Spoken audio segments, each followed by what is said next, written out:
on toxic epidermal necrolysis and Stevens-Johnson syndrome. This is Abby, Miriam, Michael, Destiny, and Jane Francis.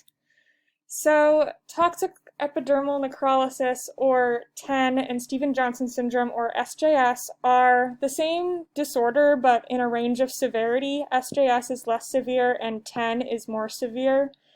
They can be potentially fatal. SJS is usually only fatal in 1 to 5%, and TEN has a mortality rate estimated between 25 and 35%.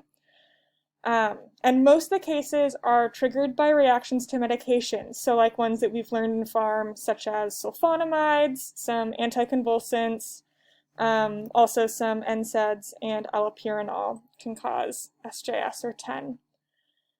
Some early clinical manifestations that we might see are like conjunctival or eye burning or itching, skin tenderness, and flu-like symptoms, including fever, fatigue, and just general malaise. And then after those symptoms, they'll get a rapid onset of erythema, so redness and inflammation of skin and mucous membranes, starting mostly at like the oral mucosa and also eyes and genitalia. In severe cases, this can even damage the epithelial tissue of the larynx, bronchi, and esophagus, and cause large blisters in some areas and even sloughing of large sheets of the epidermis. So it functions then as like up to total body partial thickness burns and exposes the dermis. So this is excruciatingly painful and also really opens patients up to exposure and risk of infection. So some of the complications we might see could be vision impairment from keratoconjunctivitis, which would be from the conjunctiva and eye damage. And then worst case scenarios, the JASONs would be sepsis and multiple organ dysfunction syndrome from losing from the blistering and losing skin integrity. All right, now we're going to talk about the nursing process for TEN and SJS. For assessment, we want to assess the skin really first because that's where our primary visual signs are going to be. So we want to monitor for blisters, we want to monitor drainage, the amount, the color, the odor. We want to inspect the mouth for any lesions, as that is sort of a hallmark sign of these diseases. We want to assess for itching, any burning of the eyes.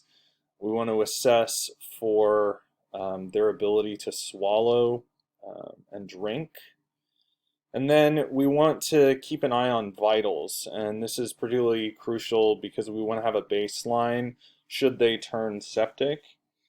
We also want to monitor for any signs of infection or respiratory abnormalities. We obviously want to assess for pain, as Abby mentioned. This is an extremely painful condition, both of these are. And so we want to make the patient as comfortable as possible, monitor their body weight, and assess their level of anxiety.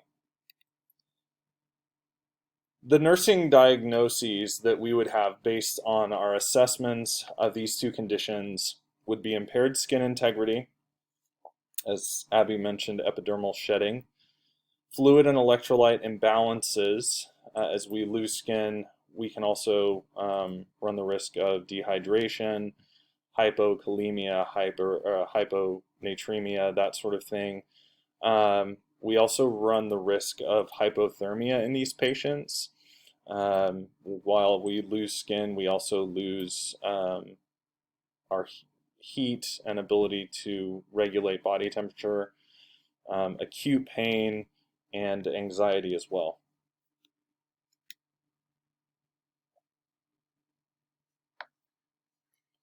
Next, we're going to implement the nursing plan. So that's going to consist of maintaining fluid and electrolyte balance, managing pain, preventing hypothermia, and preventing sepsis.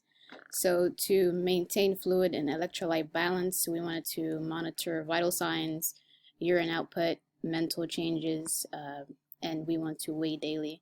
We want to be able to recognize mental changes that are evidenced by fluid and electrolyte imbalances, which are going to be sensory overload and sensory deprivation. Next, we want to do calorie counting because a lot of the time the conditions are going to cause dysphagia and oral lesions. So we want to record all intake and output. To manage pain, analgesics are used the majority of the time. Patient side effects and how they responded should be monitored. The basic pain management should also be promoted, which is sleep and rest, and progressive muscle relaxation and imagery can also be advised.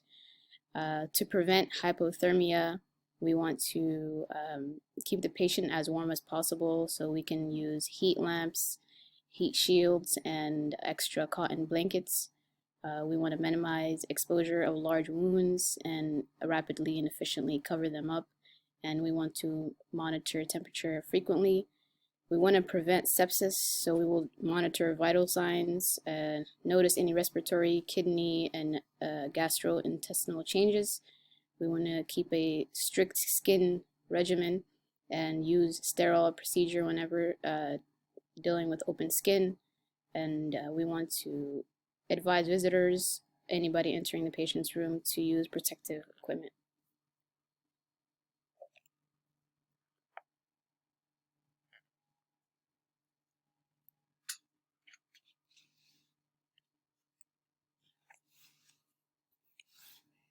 So next we're going to look at the implementation of a nursing process. So we're going to be doing the following for the patient. We're going to maintain skin integrity by avoiding friction from repositioning the patient, and we will apply prescribed topical agents on the skin. We'll make sure that we prevent dehydration by encouraging the patient to drink, consume fluid. And then if the patient has issues with the mouth or with drinking, we will do it through using an IV. We're going to monitor for signs of sepsis, and we're going to use aseptic techniques to prevent infection. And then we're also going to regularly administer pain analgesics. For the evaluation, the nursing process, the evaluation part of the nursing process, we're going to assess the skin for new blisters or impairment. We're going to check the oral mucosa. We're going to check to see if the patient can swallow fluid and they can speak clearly. We're also going to check to see if the patient contracted any new infections during hospitalization.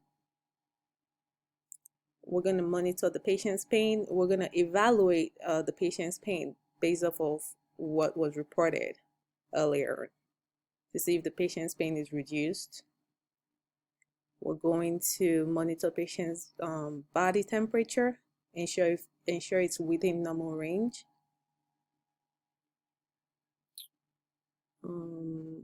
We're also going to look at if patient is displaying any signs of dehydration by checking lab values for electrolyte imbalance, or checking the skin for skin turgor. So, our NCLEX style question number 1. A patient is admitted to the ER saying she has been experiencing flu-like symptoms, peeling on her chest, face, palms, and red blisters on her skin. Which response will be appropriate by the nurse? A. Let me apply lotion to your skin. B. Prednisone will reduce inflammation. C. Close your eyes and take a nap. D. You will need to complete your allopurinol prescription. The answer would be B. Prenidosol will reduce inflammation associated with patches, blisters, swelling, sores, and peeling skin. All right, NCLEX style question number 2. What would be the risk factors for SJS? A, weakened immune system. B, hypertension. C, severe abdominal pains. Or D, recent pelvic surgery.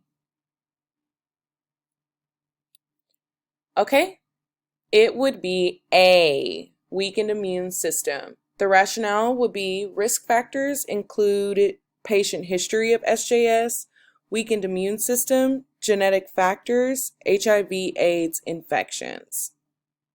Okay, last question. Which would be a priority nursing intervention to treat SJS TEN?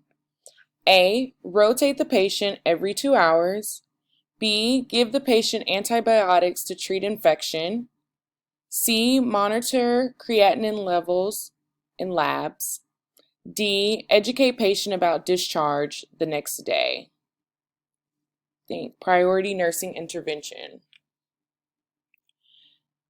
The answer would be B. Due to the nature of the disease and complications with skin, nursing priority would be decreasing infection.